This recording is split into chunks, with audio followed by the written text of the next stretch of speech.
The cabin lights glowed as soft gold habang dahan-dahang sumasakay ang mga pasahero sa first-class section ng flight mula Los Angeles papuntang Manila. Mahabang biyahe ito, 14 na oras sa ere, at karamihan sa mga pasahero ay tahimik na nag-aayos ng upuan nila. Kabilang sa kanila ay isang lalaki na naka-simple navy hoodie, itim na baseball cap na nakababa sa mata, at suot na leather sneakers na medyo luma na. Tahimik at kalmado siyang naglalakad, parang sanay na sanay sa paglipad ng maraming beses. Pero kung titigan mo ng mabuti, mapapansin mo ang iba. Yung paraan ng pagtingin ng ibang Filipino passenger sa kanya. May kaunting spark ng pagkilala. Siya si Manny Pacquiao, 8 Division World Champion, Senador ng Pilipinas, at isa sa pinaka-impluwensyang atleta sa buong mundo. Pero ngayon, wala siyang camera, press, o security sa paligid. Para siyang ordinaryong pasahero lang. Kaya naman akala ng flight attendant, isa lang siyang regular na tao. Nang papalapit na si Manny sa upuan niya, isang matangkad na babae na naka-crisp navy uniform ang humarang sa easel. Mahigpit ang ngiti niya, halos pilit. "Sir, first class section lang po ito," sabi niya, matalim ang tono, habang tinitingnan siya mula ulo hanggang paa. Nagulat si Manny. "Opo, ito po ang upuan ko," sagot niya ng magalang, ipinapakita ang boarding pass, hindi man lang ito tiningnan ng attendant. Sa halip, tumagilid ang ulo niya at sinabi, "Sir, economy boarding pa po. Hintayin niyo po muna hanggang sa turn niyo." Nagkatinginan ang ilang pasahero sa paligid, medyo hindi komportable. May bumulong sa asawa niya, hindi ba niya alam kung sino iyon? Pero hindi pa tapos ang attendant. "Sir, please po, tumabi muna kayo para maupo muna namin ang premium guests." Naramdaman na ni Manny ang mga mata sa kanya sa buong cabin. May mga galit na tahimik, may mga curious lang kung ano ang gagawin niya. Tapos, bigla, imbes na magalit o magmalaki, ngumiti lang ng mahina si Manny. "Sige po," sabi niya ng mahina. At tumabi siya, pinayagan ang premium guest na dumaan muna. Pero ang hindi alam ng flight attendant, ang hindi niya maisip, ay sa loob lang ng isang oras, siya ang magiging nasa harap niya, lubos na napahiya. Patuloy ang boarding. Tahimik na tumabi si Manny, kamay sa bulsa ng hoodie, mata nakayuko. Sa mata ng iba, parang simpleng humble passenger lang siya, sanay mag-low profile. Pero sa loob, kumakalat na ang alinggaw-ngaw. Sa kabilang side ng cabin, may middle-aged na negosyanteng Pinoy na bumulong sa katabi niya, si Manny Pacquiao yon. Bakit ganun ang trato sa kanya? Tumango ang isa. Siguro hindi nanonood ng boxing. Pumasok na ang premium guest na pinoprotektahan niya kanina, mga businessman sa suite, ilang celebrity na kilala ni Manny mula Gihi sa Amerika, at grupo ng turista na may mamahaling kamera. Tuwing ilang segundo, sumulyap ang attendant kay Manny, parang tinitingnan kung hindi siya sumisingit sa upuan na hindi niya dapat. Sa wakas, puno na ang first class. Lumapit ulit siya kay Manny, pareho pa rin ang pilit ng ngiti. "Sige po, sir," sabi niya ng malamig. "Pwede na po kayong sumakay." Tumango si Manny, nagpasalamat ng magalang, at naglakad papunta sa aisle. May mga pasaherong tumango sa kanya ng pagkilala, isang matandang babae pa ang nagdasal-dasal sa excitement pero tahimik lang. Nakaupo na siya sa isagi, pinakaharap ng cabin, sa gilid ng aisle. Medyo nabago ang ngiti ng attendant nang makita ang seat number, pero wala siyang sinabi, bulong lang, "Enjoy your flight po." Naririnig na ang boses ng captain sa intercom. Lumayo na ang eroplano sa gate. Sandali, normal lang ang lahat, safety demo, seatbelt, roar ng engine. Pero kalahati ng pag-akyat, nagbago ang hangin. May mga nakakita kay Manny sa economy habang boarding, at kumalat na ang balita tulad ng apoy sa buong eroplano. Tahimik na lumabas ang mga cellphone. Bulungan. May sumigaw sa gitna, "Wait, si Manny Pacquiao yon." Kumalat ang alinggaw-ngaw hanggang likod, tapos bumalik na parang alon. Isang matapang na pasahero sa business class tumayo habang drink service at lumapit kay Manny. "Senator Pacquiao," sabi niya ng mainit, nag-abot ng kamay. "Honored po akong makilala kayo."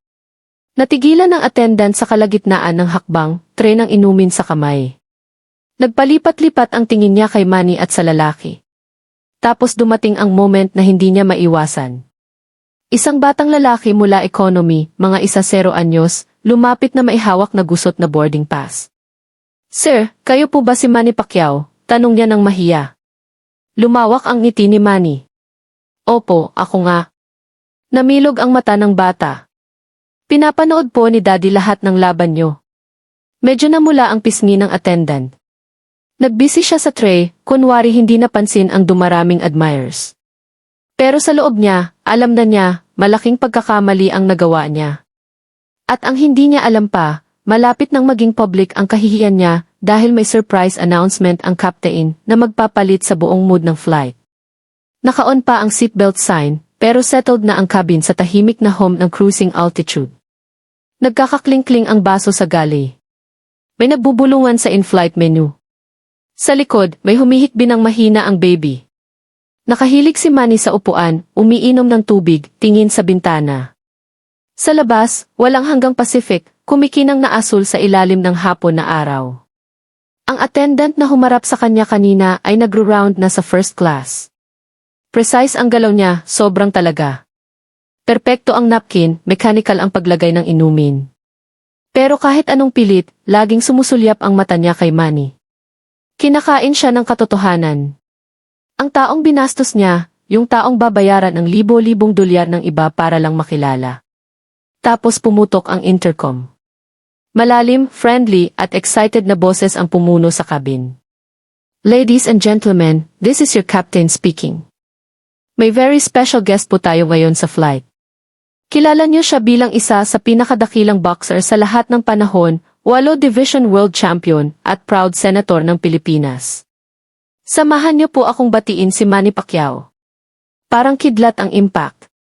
May mga nagulat, bulungan, palakpakan na sumabog sa buong cabin. Nagunat ang liig ng mga pasahero para makita. Kahit sa economy, naririnig na ang palakpakan. Si Manny, humble pa rin, nagtaas ng kamay at nag-small wave. May tumayo sa first class para makamayan siya. May nagre-record na sa business class, phone sa easel. Natigilan ng attendant sa kalagitnaan ng pagbuhos ng champagne, nanginginig ng bahagya ang kamay. Nanlaki ang mata habang nagpapatuloy ang captain. On behalf of the entire crew, Senator, honor po sa amin na makasakay kayo. Wish po namin sa inyo ang comfortable flight at maraming salamat sa inspirasyon na ibinibigay nyo sa marami sa buong mundo. Yun na ang huling palakol. Lahat ng pasahero ngayon ay nakatingin kay Manny at sa babaeng nagsabi sa kanya kanina na tumabi. Bumalik ang pilit niyang ngiti pero fragile na ito, parang babasag na baso. Incredible kung gaano kabilis magbago ang mood. Kanina, isa lang siyang mukha sa pila. Ngayon, siya ang sentro ng cabin. May mag-asawa sa row 3 na humingi ng quick photo. May negosyante na nagpasalamat sa pride na dala niya sa Pilipinas. Kahit isang yaong American tourist na hindi pala nanonood ng boxing, lumapit lang para sabihin, naririnig ko po kayo. Huge fan po ng uncle ko.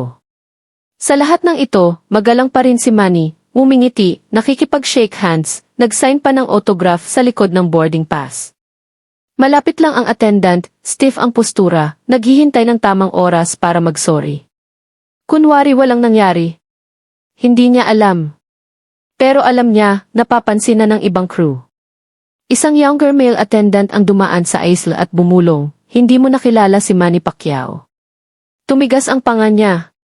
Busy po kasi sa boarding, bulong niya, pero ang init sa pisngi niya ang nagsabi ng totoo. Akala niya makakalusot na siya sa background, pero pumutok ulit ang intercom. Senator Pacquiao, kung okay lang po sa inyo, pwede po bang pumunta sa cockpit after dinner service? Gusto po sana ng crew makilala kayo. Nag-buzz ang buong cabin sa excitement. Lunok ng malakas ang attendant. Ibig sabihin, siya mismo ang mag-i-escort sa kanya papunta sa harap. Yung lalaking tinrato niyang intruder kanina. Of course po, sagot ni Manny, mainit at tunay ang boses. Umiti siya sa kanya, at sa saglit na yun, parang may nakita siya sa mata niya, hindi galit, hindi yabang, kundi quiet forgiveness na mas lalong nagpakasama sa pakiramdam niya. Tapos dinner service. Simple chicken meal ang pinili ni Manny, nagpasalamat ng magalang nang iserve ito.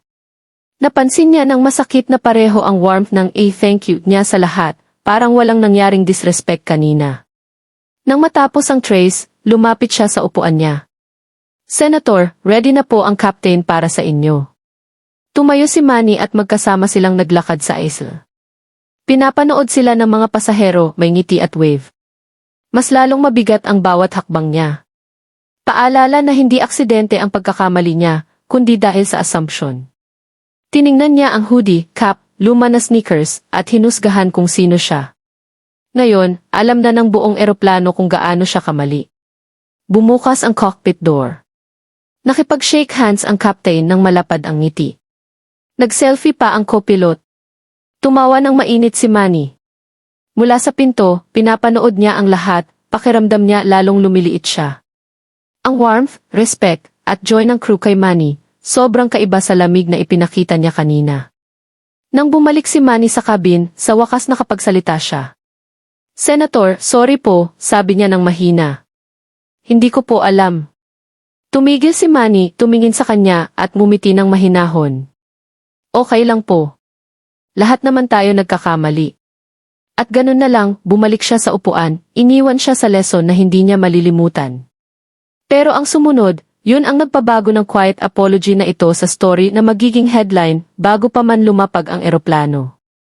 Bumalik si Manny sa upuan niya ng tahimik, parang walang nangyari. Pero ang totoo, buzzing na ang buong eroplano. May nagre-record sa likod, pinapakita ang calm at humble niya habang binabati siya. Isang flight attendant mula business class, hindi siya, ang humingi ng photo para sa pamangkin. Of course po, sabi ni Manny. Hindi agad napansin ng iba, pero ang mga photos at videos na yan ay naglalakbay na sa social media. Isang teenage boy sa economy ang nag-film ng captain announcement. Sa oras na desert service, caption sa TikTok, flight attendant pinaghintay si Manny Pacquiao. Hindi alam na isa siya sa pinakasikat na atleta sa mundo. Sa loob ng isang oras, 50,000 likes na. Pumutok ang comments, paano hindi mo makilala si Pacman? Kaya dapat lahat trato ng may respeto. Hindi mo alam kung sino sila. Legend na gumagalaw na parang ordinaryong pasahero. Class talaga. Instant ripple effect. Photos, videos, clips mula sa iba't ibang pasahero kumalat. Isa nagpapakita kay Manny sa cockpit na nakangiti sa pilots. Isa pa yung awkward moment nang i-escort siya ng first class attendant. Ngayon, completely shifted na ang energy sa cabin. Yung mga hindi makalapit kanina, ngayon ay sumisingit na sa isle para makamayan siya. Kahit yung baby sa economy, dala ng nanay para quick photo sa champ. Sa lahat ng ito, pareho pa rin si Manny, mainit, humble, hindi nag-expect ng kahit ano. At yun ang nagpabilis pa ng pagkalat ng story. Hindi lang tungkol sa kung sino siya. Tungkol sa paano siya. Nakatayo sa gilid ang first class attendant, tahimik na nagre-refill ng inumin. Sa bawat bagong lumalapit kay Manny, lalong humihigpit ang dibdib niya. Hindi ganitong klaseng viral ang gusto niyang maranasan. Naalala niya kung paano niya tiningnan si Manny sa boarding. Kung paano niya sinabing hintayin muna, hindi man lang tiningnan ang ticket. Ngayon, milyon-milyong strangers sa internet ang nakakaalam ng pagkakamali niya. Isang oras bago lumapag, tumayo si Manny at dahan-dahang naglakad papunta sa likod ng eroplano. Hindi sa city o galley, sa economy. Nagningning ang mga pasahero parang Pasko. Nakipag-usap siya, nag-pose para sa photos, lumuhod pa para high five sa batang may suot na luma na boxing shirt. Tapos ginawa niya ang bagay na nagpakalusaw ng puso ng lahat. Tahimik niyang binayaran ang lahat ng meal upgrade sa economy cabin para kahit sino gustong special meal, libre na. Narinig ito ng first class attendant mula sa college. Na mga ang panga niya. Hindi dahil sa pera, kundi sa mensahe. Pwede niyang i-ignore ang buong flight, patunayan ang point, iparamdam sa kanya na maliit siya. Pero pinili niya ang grace. Habang bumababa ang eroplano patungong Manila, buzzing pa rin ang mga pasahero, nagpapalitan ng photos at videos, nagtatag ng friends at family online. Sa paglanding, ang story ni Manny sa flight ay nag-share na sa Facebook pages, day reels, at news outlets. At sa pagitan ng galley at cabin door, sa wakas lumapit ulit ang attendant kay Manny. Walang pilit ng ngiti ngayon. Senator, sabi niya ng mahina. Mali po ako sa inyo. Hinusgahan ko po kayo bago ko po kayo nakilala. Sorry po talaga. Tumango lang si Manny at sinabi, salamat po sa pagsabi niyan. Safe travels po. Lumabas siya sa eroplano papuntang maliwanag na araw ng Manila, iniwan ang cabin na puno ng mga taong nakasaksi ng masterclass sa humility, at isang flight attendant na hindi malilimutan ang lesson sa 35,000 feet. Bukas ang plane doors, at pumasok si Manny sa arrival hall, agad sumiklab ang camera phones. May mga pasahero na nagtitype na ng mabilis sa phones, nagsisend ng photos at videos. Ang hindi pa alam ni Manny, sumabog na ang story ng flight attendant na underestimated siya, lampas na sa airport. Sa loob ng 2 oras, trending na sa Twitter sa Pilipinas ang #PacquiaoOnMeFlight.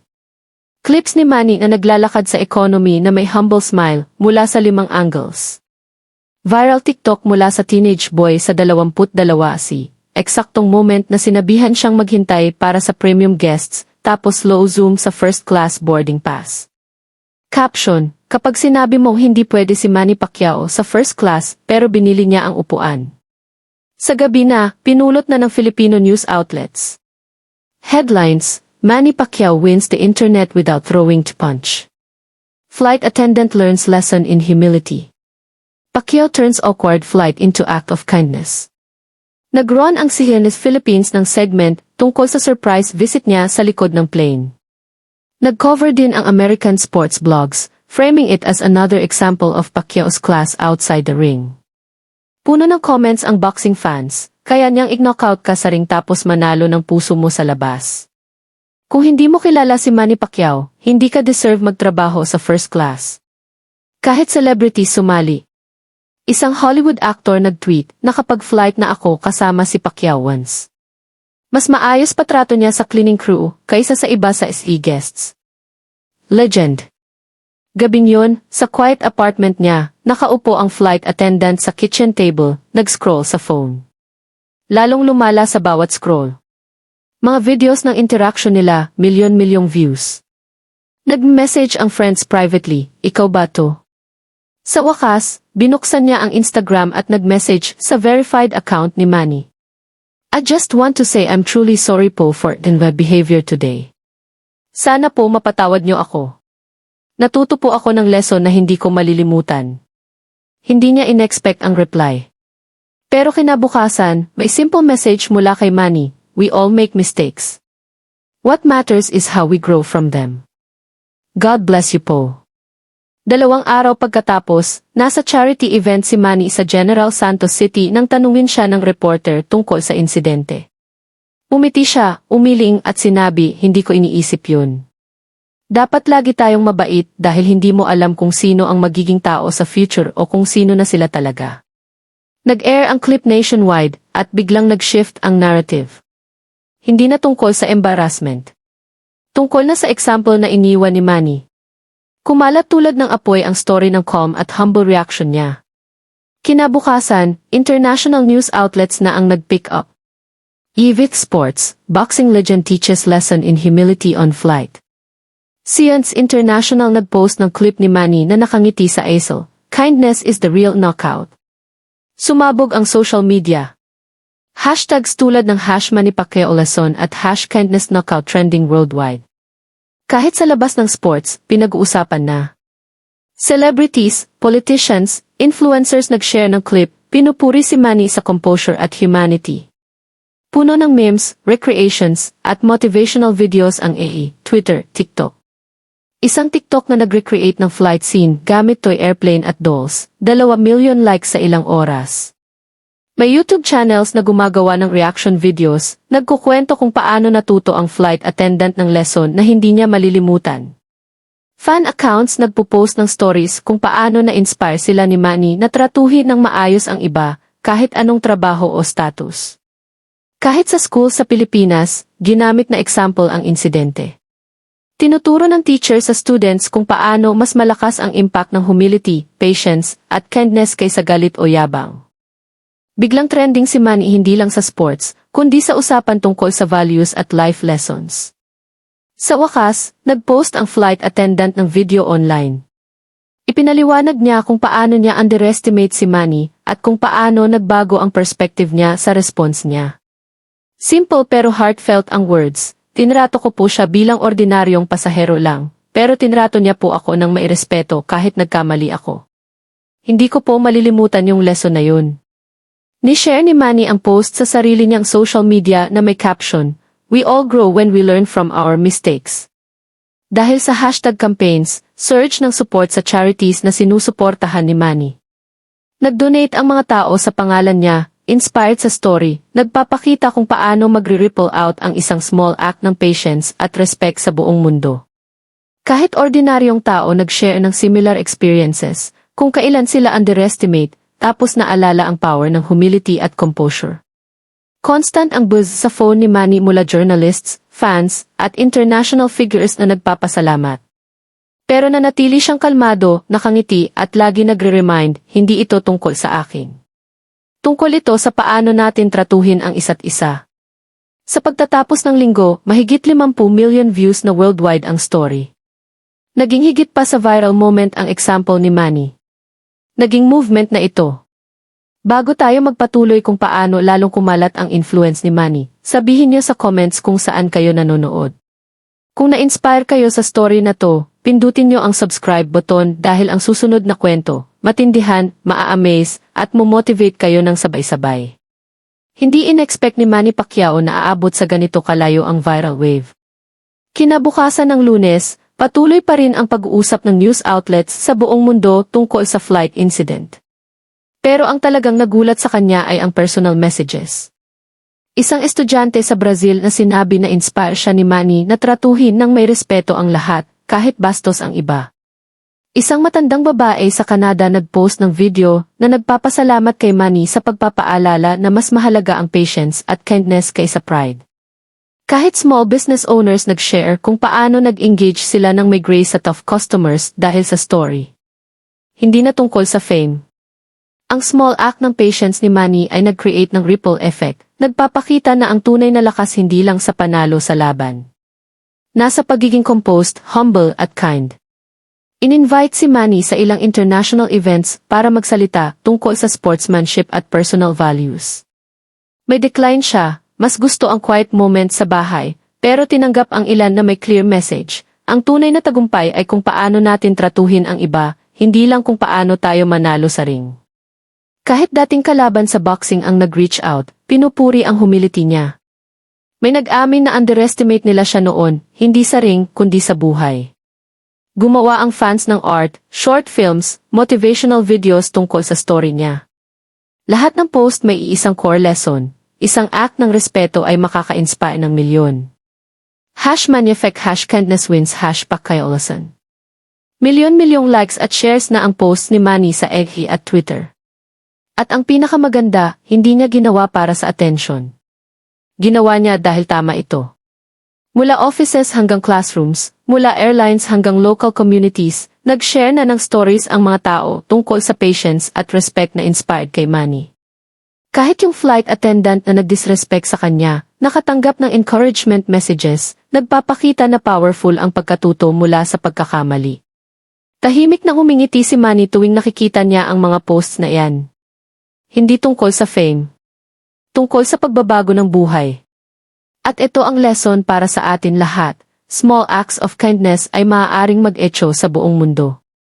Ang patience mo, respect mo, calmness mo kahit may bastos, maaaring mag-inspire ng higit pa sa inaakala mo. Kung na-touch ang puso niyo sa story na to, siguraduhin niyong pindutin ang subscribe button dahil bukas may isa pang kwento na magmo-motivate sa inyo sa paraang hindi niyo maisip. Comment below, nagkaroon na ba kayo ng disrespectful na tao, tapos hinandle niyo ng may grace? Ay share nyo ang story nyo. Mag-inspire tayo sa isa't isa.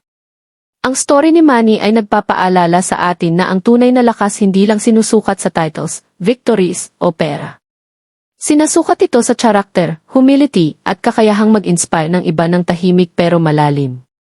At sa quiet power na yan, pinatunayan ulit ni Manny Pacquiao kung bakit hindi lang siya champion sa ring, kundi champion ng puso sa buong mundo.